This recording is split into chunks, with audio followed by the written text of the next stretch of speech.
asalaamu calaykum asxaabtayda qaaliga ah. maanta waxaan u soconaa buuraha barafka oo aan ku aadi rabnaa dalxiis gaaban oo yar oo macaan badan oo qurux badan. waxaan jeclaystay in aan idin soo duubo. sidoo kale meesha waxaa ka jirta ciyaarooyin lagu ciyaaro, waana ciyaaro halis ah. waxay u baahan tahay digniin iyo feejignaan gooni ah. waad ila arki doontaan, yaan hordhicin muuqaalka. daawasho wanaagsan. soo dhowaada. haddaad channelka cusub tahayna subscribe garee, muuqaalkana like garee, lana wadaag asxaabtaada. waad mahadsantihiin asxaabtayda qaaliga ah. ila socod wanaagsan.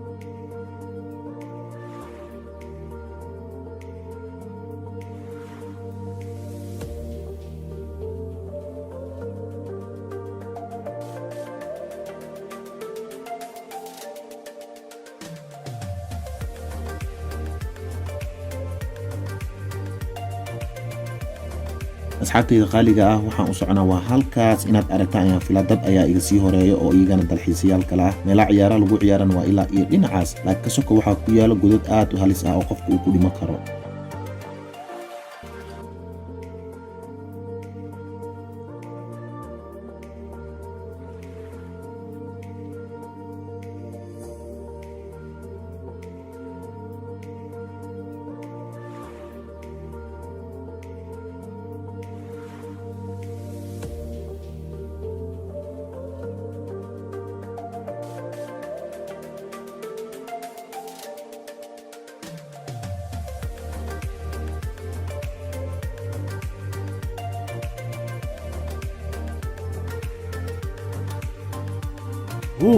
hadda ayaan soo gaarnay meesha aan rabnay. alxamdulilah, waa halkaan meeshaan rabnay, waana meesha laga bedeshta dharka. halkaan ayaad ka qaadanaysaa jaakadaha iyo qalabyada lagu ciyaaro barafka, sidoo kale iyo koofidaha difaaca ah.